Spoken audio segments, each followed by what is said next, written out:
దేవుని సంగమా, ప్రభు పేరిట చేరవచ్చిన మీ అందరికీ వందనాలు తెలియజేస్తున్నాను.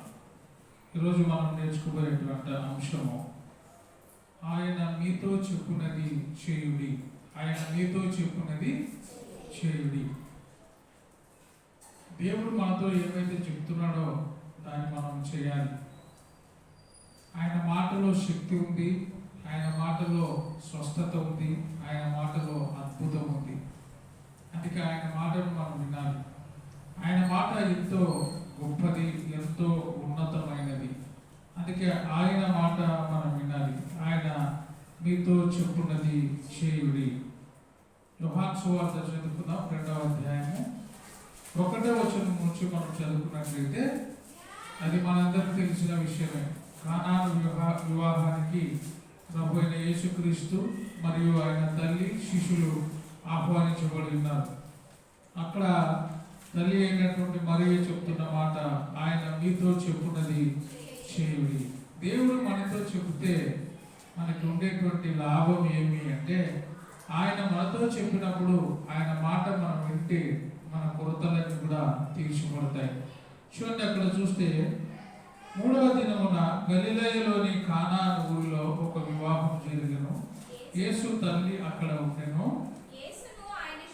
యేసును ఆయన శిష్యులను ఆ వివాహానికి పిలువబడి. ఏ వివాహం అంటే కానాను ఊరిలో జరుగుతున్న వివాహానికి యేసు ప్రభును ఆయన తల్లియు పిలువబడి. ద్రాక్షారసం అయిపోయినప్పుడు యేసు తల్లి వారికి ద్రాక్షారసము లేదని ఆయనతో చెప్పగా, యేసు ఆమెతో, అమ్మా, నాతో నీకేమి పని? నా సమయం ఇంకా రాలేదు. అంటే నా సమయం వచ్చినప్పుడు నేను చేస్తాను.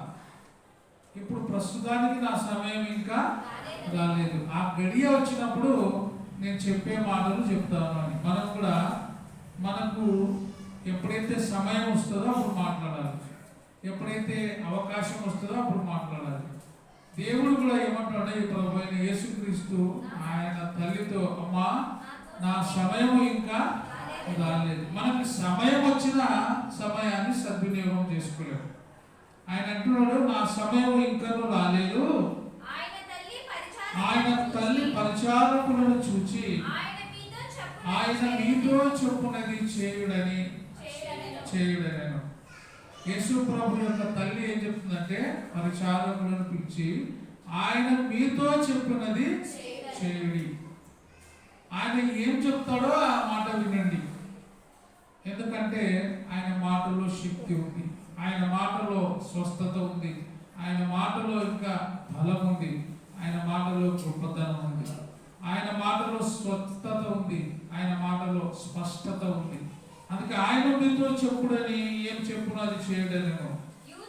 యూదుల శుద్ధీకరణ ప్రకారము 2-3 తుమ్ములు పట్టు 6 రాతి బాణలు అక్కడ ఉంచబడి, రాతి బాణలు 6 అక్కడ ఉంచబడి ఉన్నాయి. యేసు ప్రభు చెప్తున్నాడు, ఆ బాణలు నీళ్లతో నింపుడి. యేసు ప్రభు ఏం చెప్తే అది చేయండి. యేసు ప్రభు చెప్తున్న మాట ఏమి? ఆయన నోటి నుండి వచ్చిన మాట ఏమి? ఆ బాణలు నీళ్లతో నింపండి. ఆయన ఏం చెప్తే మనం వినాలి. నూనెతో నింపండి అంటే నూనె నింపాలి, మట్టితో నింపండి అంటే మట్టి నింపాలి. ఇప్పుడు ఏమిటితో నింపమంటాడు? ఆ రాతి బాణలను నీళ్లతో నింపుడని వారితో చెప్పగా, వారు వాటిని అంచుల మట్టుకు నింపిరి. ఆ రాతి బాణలు అంచుల మట్టుకు నింపిరి. అప్పుడు ఆయన, మీరిప్పుడు ముంచి బిందు ప్రధాని యొద్దకు తీసుకొని పోండి అని చెప్పగా, వారు తీసుకొని పోయి. ఏం తీసుకుపోయినారు? రాతి బాణాలలో నింపిన దాన్ని తీసుకొని పోతున్నారు. తీసుకొని పోయి అంటే ఆయన ఎప్పుడైతే ఇప్పుడు తీసుకుపోండి అన్నప్పుడు నీళ్లు ఏమైనవి?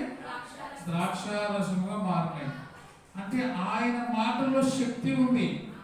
ఆయన మాట సెలవీయగా నీరు ద్రాక్షారసముగా, మధురమైన ద్రాక్ష నీళ్లుగా మారిపోయినాయి. అంటే ద్రాక్ష రసముగా మారిపోయినాయి. నిజంగా ఆయన మాటలో ఎంత శక్తి ఉంది చూడండి, ఎంత గొప్పతనం ఉందో. ఆ మాట చెప్పినప్పుడు ఆ ద్రాక్షరసం ఎక్కడి నుండి వచ్చునో పరిచారకులకే తెలిసినది కానీ విందు ప్రధానికి తెలియకపోయేను. కనుక ద్రాక్షారసమైన ఆ నీళ్లు రుచి చూచినప్పుడు ఆ విందు ప్రధాని పెండ్లి కుమారుని పిలిచి ప్రతి వారను మొదట మంచినిచ్చి తర్వాత ఏమిస్తారు? జనులు మత్తుగా ఉన్నప్పుడు జబ్బు రసం పోయిదురు, నీవైతే ఇది వరకునో మంచి ద్రాక్షారసం ఉంచుకొని ఉన్నామని అతనితో చెప్పాను. గలిలయలోని కానానులో యేసు ఈ మొదటి సూచక్రియ చేసి తన మహిమను బయలుపరుచుకొని, యేసు ప్రభు చెప్పడం ద్వారా నీళ్ళు ఏమైనవి? ద్రాక్షారసంగా మారిపోయాయి. ఆయన ఏం చెప్తాడో అది మనం చేయాలంతే. ఆయన చెప్పినది కాక వేరొకటి చేస్తే అది ఆశీర్వాదకరంగా ఉండదు. మరి లూకాసు వార్త 5వ అధ్యాయం కూడా చదువుకుందాం. లూకాసు వార్త 5వ అధ్యాయము 1వ వచనం నుంచి చదువుకుందాం. జన సమూహము దేవుని వాక్యము వినుచు ఆయన మీద పడుచుండగా గెన్నేసను సరస్సు తీరమున నిలిచి రెండు దోణెలను చూచెను. అనేకమైన దోణెలు ఉండొచ్చు, దోణెలు కానీ ఎన్ని దోణెలు చూసాడు? ప్రత్యేకంగా 2 దోణెలను చూచెను. జాలరులు వాటిలో నుండి దిగి తమ వలలు కడుక్కొని చుట్టిరి.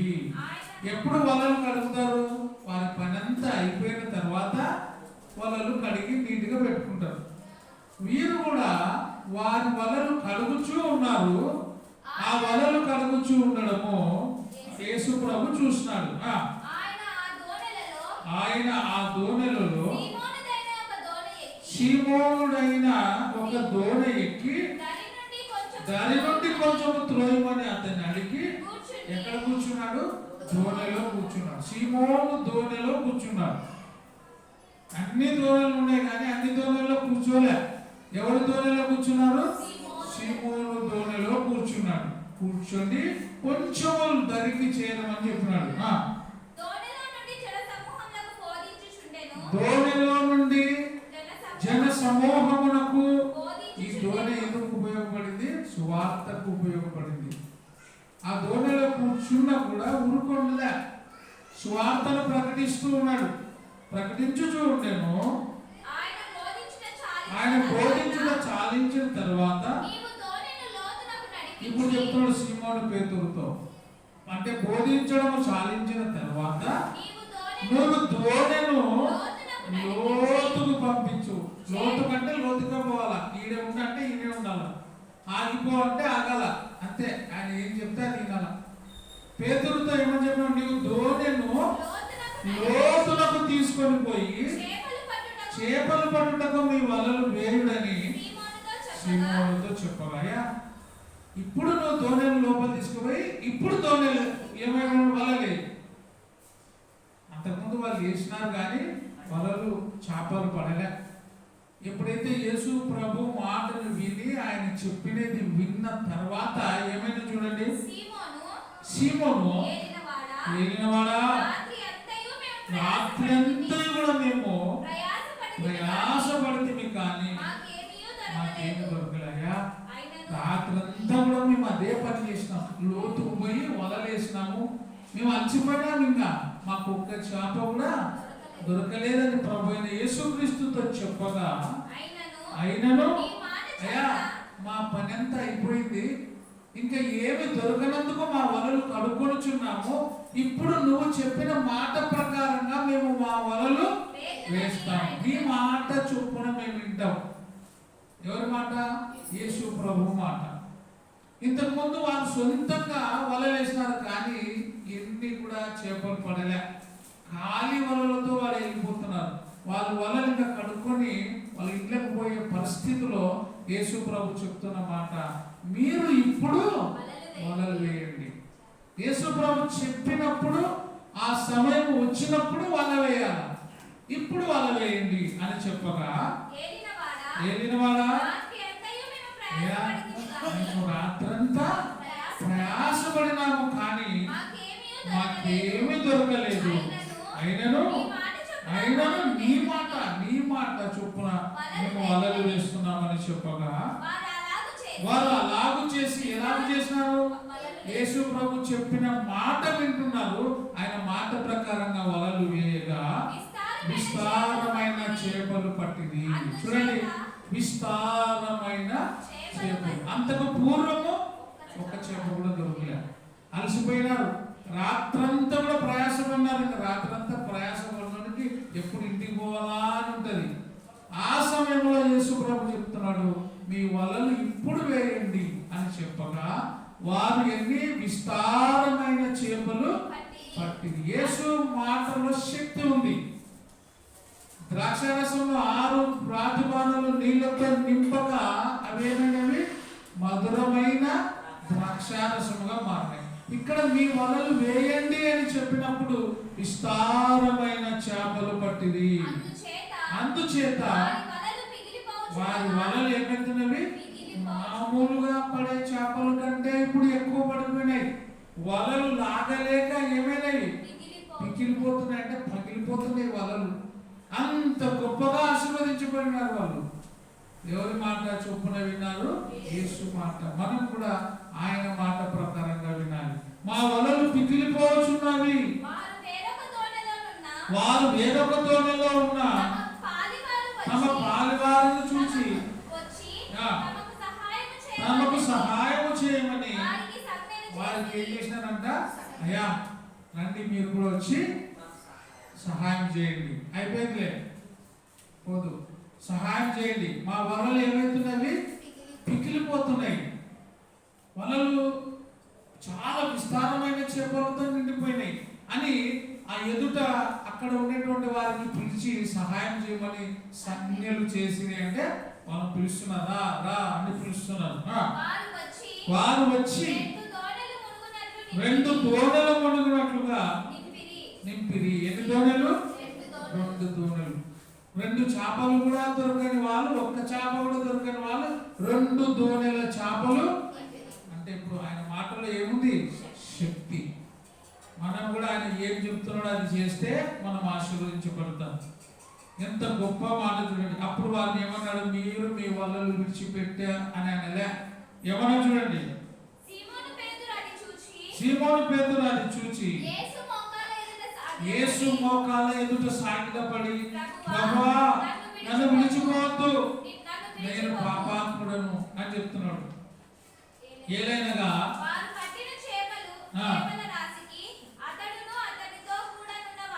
ఆశ్చర్యపోతున్నారు. ఏమిది గొప్పతనము! పేతురుతో పాటు ఉండే వాళ్ళందరూ కూడా విస్మయం పొందినారంట. అలాగున సీమోనుతో కూడా పాలివారైన జెబెదయి కుమారులు యాకోబును యోహానును కూడా విస్మయం పొందిరి. అందుకు యేసు భయపడొద్దండి, ఇప్పటి నుండి నీవు మనుషులను పట్టు జాలరిగా ఉండు అని సీమోనుతో చెప్పాడు. నీవు ఇప్పటి నుంచి చేపలు కాదు పట్టాల్సింది, మనుషులను పట్టు, మనుషులను లాగు, దేవుని వైపు త్రిప్పు అనే మాట చెప్తున్నాడు. ఇప్పుడు చేపలు పట్టే సీమోను ఏమైనాడు? మనుషులను పట్టే జాలరిగా అయినాడు. కాబట్టి దేవుని మాటలో శక్తి ప్రభావములు ఎన్నో గొప్పగా ఉన్నాయి. లూకాసు వార్త 5వ అధ్యాయంలోనే 11-12 నుంచి చదువుకుందాం. ఆయన ఒక పట్టణంలో ఉన్నప్పుడు ఇదిగో కుష్ఠరోగంతో కలిగిన ఒక మనుషుడు ఉండేను. వాడు యేసును చూచి సాగిలపడి, యేసును చూచి ఏం చేసినాడు? వెంటనే సాగిలపడి, ప్రభువా నీకు ఇష్టమైతే నన్ను శుద్ధించండి. నీకు ఇష్టమైతేనే ప్రభువా, నా ఇష్టం కాదు. ఎవరి ఇష్టం? నీ ఇష్టమే. నీ ఇష్టమైతే నన్ను శుద్ధినిగా చేయగలవని ఆయనను వేడుకున్నాడు.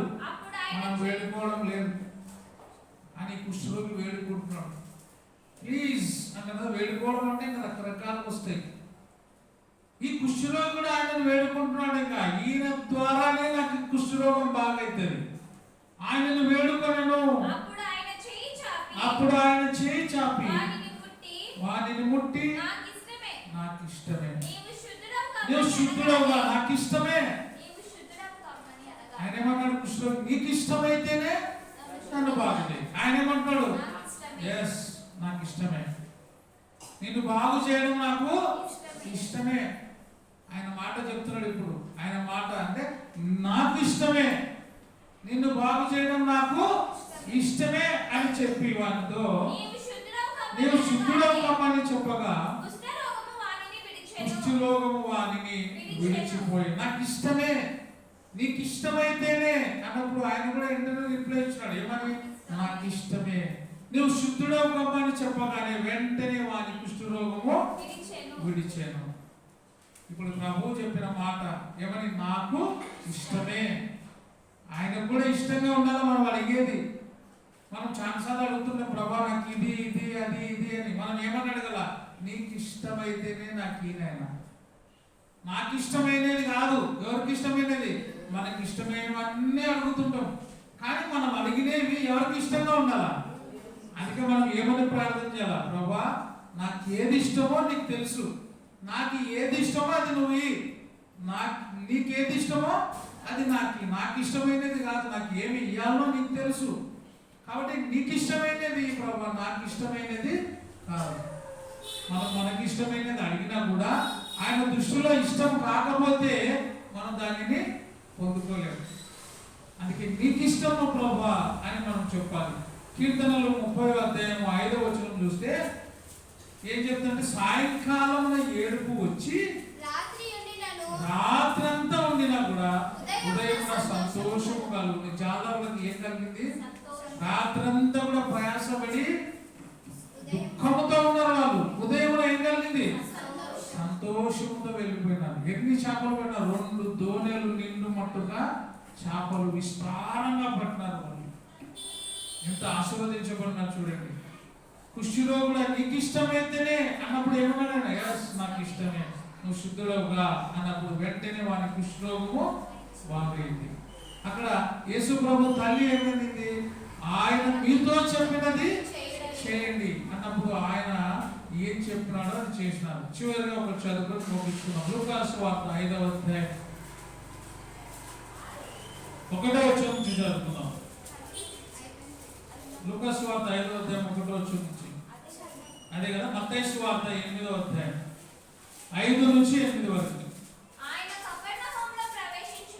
ఆయన కపెర్నహూములో ప్రవేశించినప్పుడు ఒక శతాధిపతి అంటే 100 మందికి అధికారి, శతాధిపతి ఆయన యుద్ధకు వచ్చి, ప్రభువా నా దాసుడు, ఆయన కోసం కాదు, ఆయన కుటుంబం కోసం కాదు ఆయన అడుగుతున్నది, దాసుడు ఈ శతాధిపతి కింద పని చేసేటువంటి ఒక పనివాని కోసము ఈ శతాధిపతి యేసు ప్రభు దగ్గరికి పోయి అడుగుతున్నాడు.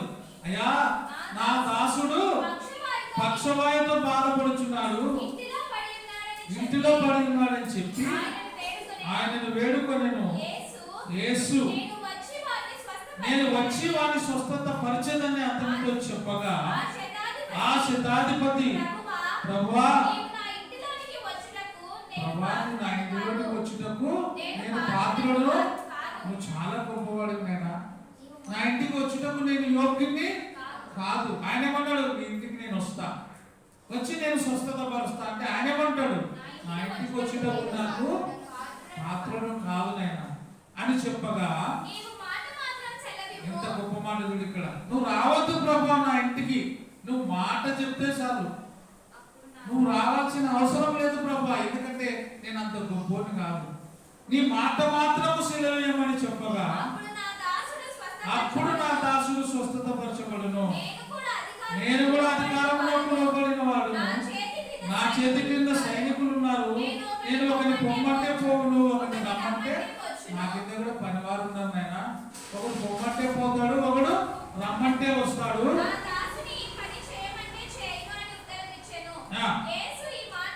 యేసు ఈ మాట విని ఆశ్చర్యపడి వెంట వచ్చుచున్న వారిని చూచి, ఇశ్రాయేలీయులలో నేను ఎవరినైనాను ఇంత విశ్వాసం ఉన్నట్లు చూడలేదని నిశ్చయముగా మీతో చెప్పుచున్నాను. నిశ్చయముగా ఇజ్రాయేలీలో ఇంత విశ్వాసం గలవాడు ఎవడు కూడా లేడు. నీ మాట చాలు ప్రభువా.